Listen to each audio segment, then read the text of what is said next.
मी अनुष्का गजानन फुले स्वर्गीय देवराव पाटील विद्यालय मंगरुळ या विद्यालयात शिकत आहे. मी 12वीत आहे. मला मेहंदी काढण्याचा खूप छंद आहे. मी नवीन आयडियाज घेऊन मेहंदी काढत असते. माझे नाव अश्विनी संतोष राठोड. मी 12वी वर्गात शिकत आहे.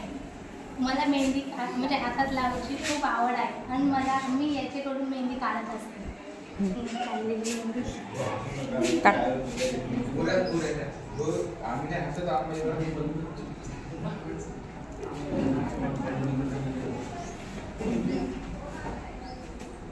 बोलले का आपल्या सणावाराला आपण मेहंदी काढत असतो. मी सणवाराला मेहंदी काढत असते. जरात बघ. मेहंदी ही आपली संस्कृती आहे. मी सणवाराला मेहंदी काढत असते.